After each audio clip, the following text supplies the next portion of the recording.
بەناوی خوای بەخشندە و میرەبان خۆشەویستان و ئازیزان لە هەر جێگایەکان سڵاوتان لێبێت لە مانجی پیرۆزی ڕەمەزان لەگەڵ پیشەوەراندا دەبین و گفتوگۆ دەکەین بابزانین ئەوان چەند ساڵە لە بازار خەریکی کەسابەتن و وەچی یادەوەریەکیان هەیە جا لە شاری هەولێرەوە دەست پێ دەکەین و لە لای بەڕێز کاک مەهدین کە ساڵانێکی زۆرە لە بازاری هەولێر خزمەت دەکات و خەریکی کاری خەیاتیە بەرگدوریە.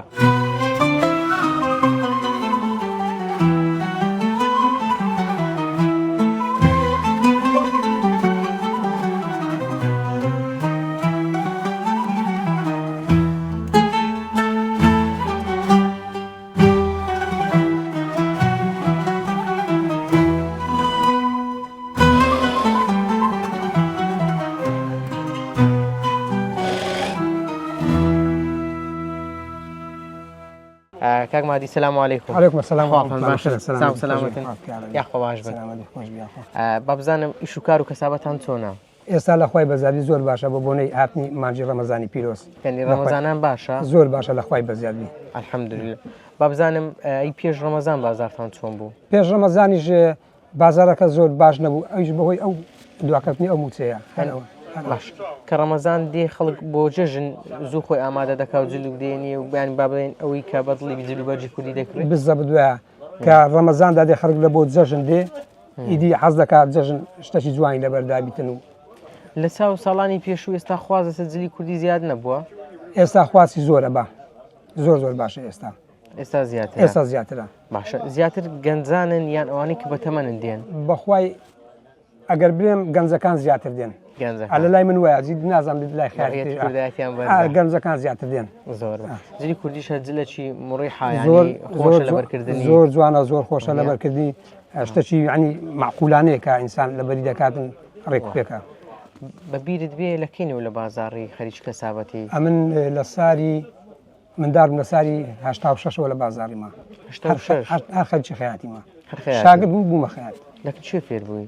لەکن ئامۆزایکی باوکم لێبکانە لە لای فێر بوو.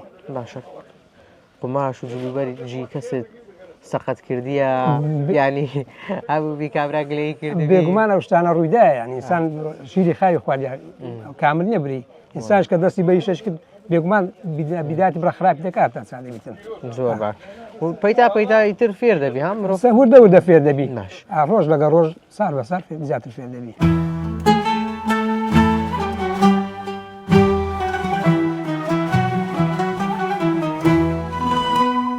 ئەو هەموو ڕەمەزانەی کە بڕی ومانە هەمووی هەر بە ڕۆژی بووی؟ یعنی هەمووی نابرێم چکە جاری وە هەبوو ئێمە برێ هاوین بۆ زۆر گەرما بوو ئیشمان زۆر لەسەر مایتەوە ینی نەماتوانە ئەگەر ڕۆژەکەمان بگرێت لۆ هێوو ئیشە خەڵکەکەمان لێ ئەوە دەبوو دوا دەکەن مەوعیدەکانمان لێ تێک دەچوو. یعنی ڕەمەزان هەبوو لەبەڵ نەماتوان ینی ناتوانانی لەبەر گەرما و لەبەر قەرەباڵ جاری بوو خاصن مەسەن بری هاوینان کە ڕەمەزان بوو شاوانش خەومان نەدەما زۆر هیلاک دەبووین. ئەی کە فەسلەکە دەگۆڕێ لە هاوینان فەسل بگۆڕێ باشترا مەسەن ئەگەر بکەوتە زستان و بەهاروانە ڕەمەزانەکە ئاسان دەبیتن خی گەورە ئاسانی دەکەیش. زۆر باشە ئێستا نیەت دوایە ئەو ڕەمەزانەی بە کاملی ئینشاءالله بە تەمای خوای بەحەول خۆی خوای پێدەبین ئینشاءالله.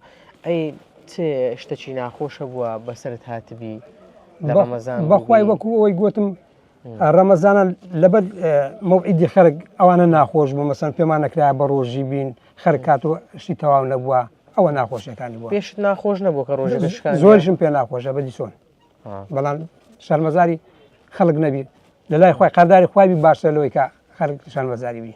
باشە ئەی یادگاری خۆشتە بووە لەگەڵی؟ وەڵی یادگاری خۆش ینی ڕۆژە چێ پیاوە کات قماشەی بەدەست و ولولی دابوو ناو دەستی گوتی لەو قماشە تێ هەمیش گوتم کابی نەبزام ئەوە چ قماشەکە گوتی ئەخەرم عەز دەکەم لەو قماشەوی گوتم دەست دەمە قماشەکەی بزانم چۆنەوە بی پێت برێم ئەوم هەیە نییە گوتی زۆر ئیلحاحم لێ گوتی وەڵی ئەوە گۆریەیە گوتم کات ڕەحمەتی خوارد لێبی گۆریە بووە لەسەرەوەی زانیتم مەسەن خەرک گۆریەکە لە قاتەکەی نەگەت و قاتەشی لەسەر گۆریەکە دروست بکە ئیدی بۆ پێکەین و کابرا ڕۆی هەوڵت داوە بۆ نمونە مشتری لە شوێنی دوورەوە سەرنجی ڕاشێشی بێتەلات؟ مشتریمان زۆرە لە دوورەوە دێ هەندە مشتریمان هەیە احتیمالی لە حدودی تووچای ڕابێن لە شەمزینان و لەوانە هایتم لە سلێمانی دێ هیتمان لە مەسەن لە دۆک دێ لە کەرکوب دێ زۆرە ئەو شتانە. لە بەس ینی چۆن توانیت ئاوا سەرنجیان ڕابکێشی حەزی لە دوورمانەکەی منە ینی دیارە من شتەشی جوانم لێ کردێ لێ دێتەوە لای من زۆر باشە ئەوانەی کە جلی کوردی دەپۆشن با بڵێم ئەوانەی مشتری تونا زیاتر چ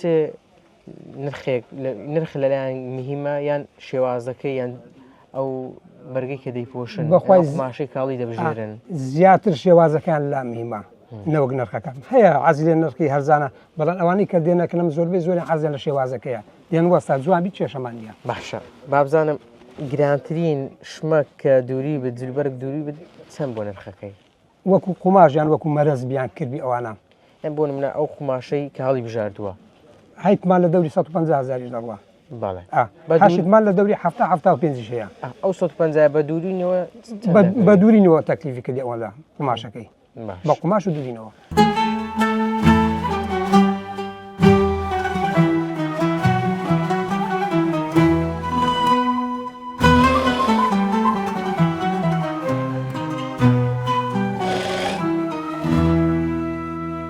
یاخۆ دەستت خۆش بی سپاس دەکەم ئێمە دیارەکمان هەیە گە هاوکارم سپاسان دەکەم یارمەتی دەرم بی ئەم دیارەمان ئەو قورآانە پیرۆزەیە سپاس دەکەم ئەمە قورآانێکە زۆر سپاس سەلامت بیاخوا و دیارەیەکی دیکەشمان هەیە سەلامت بیاخوا پێشمان خۆشە و دیارش کەناڵی ئەسمانی پێیامە سپاس دەکەم زۆر سپاسان دەکەم خواکەتامسیار ئەمیش دیاری خێزانەکەمی دەکەم سەلامەت سەلامەت هەر بەختەوە بن سپاس دەکەم سەلامەت خۆش برای عزیز یاخۆ خۆش بی